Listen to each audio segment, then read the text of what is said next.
ഗാസയിലെ വെടിനിർത്തൽ രണ്ടാം ഘട്ട ചർച്ചകൾ ആരംഭിക്കാനിരിക്കവേ ഗാസയിലെ ആദ്യഘട്ട വെടിനിർത്തൽ തന്നെ പ്രതിസന്ധി നേരിട്ടുകൊണ്ടിരിക്കുകയാണ്. ആദ്യഘട്ട വെടിനിർത്തൽ പ്രാബല്യത്തിലിരിക്കെ തന്നെ ഇസ്രായേൽ പലകുറി ഗാസയിൽ ആക്രമണം നടത്തി. ആദ്യഘട്ട കരാറിൽ പറഞ്ഞതുപോലെ ബന്ദികളുടെ മൃതദേഹങ്ങൾ പൂർണ്ണമായി ഹമാസ് വിട്ടു നൽകാതിരിക്കുന്നതും വെടിനിർത്തൽ കരാറിന് തിരിച്ചടിയാണ്. ഇതിനിടയിലാണ് ഇന്നു മുതൽ രണ്ടാം ഘട്ട ചർച്ച ആരംഭിക്കാനിരിക്കുന്നത്. ഇതിന്റെ ഭാഗമായി US vice president JD Vance ഇസ്രയേലിൽ എത്തിയിട്ടുണ്ട്.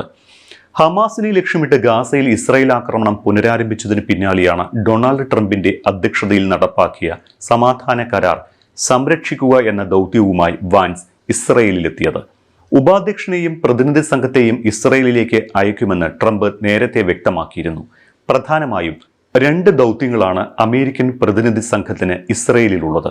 രണ്ടാം ഘട്ട സമാധാന കരാർ ചർച്ചയ്ക്ക് ഇസ്രയേലിനെ പ്രേരിപ്പിക്കുക, ഒപ്പം ആദ്യഘട്ട കരാറിന്റെ നിലനിൽപ്പിനെ കുറിച്ച് ചർച്ച ചെയ്യുക. രണ്ടാം ഘട്ട ചർച്ചയിൽ പ്രധാനമായും പലസ്തീനിൽ ഒരു ഇടക്കാല ഭരണസമിതി രൂപീകരിക്കുന്നതിനെ കുറിച്ചായിരിക്കും ചർച്ച. ഇസ്രയേലി സൈന്യത്തിന്റെ പിന്മാറ്റവും ഒപ്പം രാഷ്ട്രീയമില്ലാത്ത ഒരു അന്താരാഷ്ട്ര സേനയെ ഗാസയിൽ വിന്യസിക്കലും രണ്ടാം ഘട്ട സമാധാന പദ്ധതിയിൽ ഉൾപ്പെട്ടതാണ്. ഇക്കാര്യവുമായി ബന്ധപ്പെട്ട് ഇസ്രായേൽ പ്രധാനമന്ത്രി ബെഞ്ചമിൻ നെതന്യാഹുവുമായി JD വാൻസ് കൂടിക്കാഴ്ച നടത്തും. 3 ദിവസത്തെ സന്ദർശനത്തിനാണ് വാൻസ് ഇസ്രയേലിൽ എത്തിയത് എന്നാണ് റിപ്പോർട്ടുകൾ.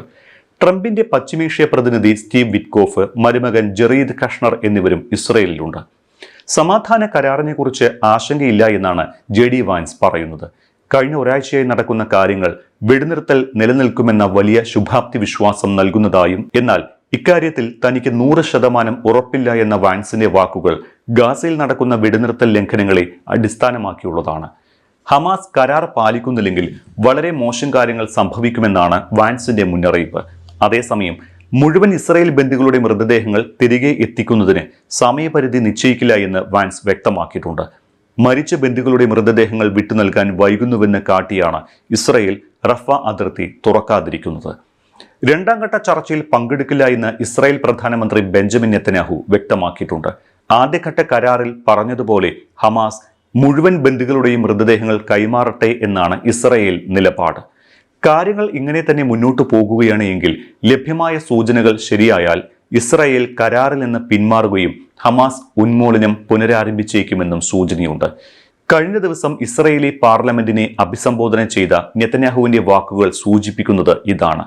സുരക്ഷാ വെല്ലുവിളികളും രാഷ്ട്രീയ വിഷയങ്ങളുമായിരിക്കും വാൻസുമായുള്ള കൂടിക്കാഴ്ചയിൽ ചർച്ചയാകുക എന്നാണ് നെതന്യാഹു പറഞ്ഞത്. ഞങ്ങളുടെ ഒരു കൈയിൽ സമാധാനവും ഒരു കൈയിൽ ആയുധങ്ങളുമുണ്ട് എന്ന പ്രസ്താവന ഏത് വേണമെങ്കിലും തെരഞ്ഞെടുക്കാം എന്ന ധ്വനിയാണ്. വെടിനിർത്തൽ, ബന്ദി കൈമാറ്റം, ഇസ്രായേൽ സേനയുടെ ഭാഗിക പിന്മാറ്റം, സഹായ ട്രക്കുകൾക്ക് തടസ്സം നീക്കൽ എന്നിവയായിരുന്നു ഒന്നാം ഘട്ട കരാറിൽ നടപ്പാക്കേണ്ടിയിരുന്നത്. ഇസ്രായേൽ സേന ഭാഗികമായി പിന്മാറിയെങ്കിലും പകുതിയിലേറെ പ്രദേശങ്ങൾ ഇപ്പോഴും നേരിട്ടുള്ള സൈനിക നിയന്ത്രണത്തിലാണ്.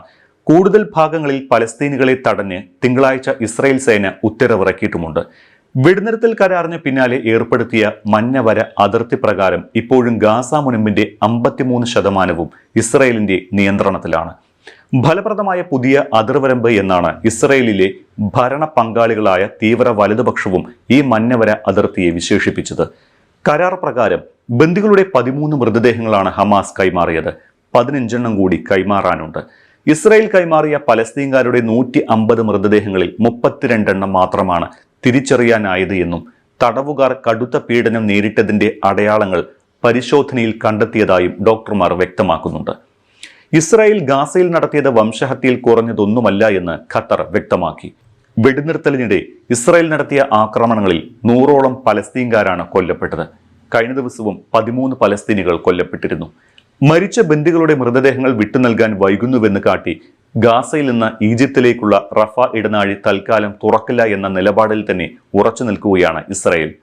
വെടിനിർത്തൽ രണ്ടാം ഘട്ടത്തിന്റെ വിജയം ഇരുകൂട്ടരുടെയും നിലപാടിനെ ആശ്രയിച്ചായിരിക്കും എന്നതിനാൽ വരും ദിവസങ്ങൾ നിർണായകമാണ്.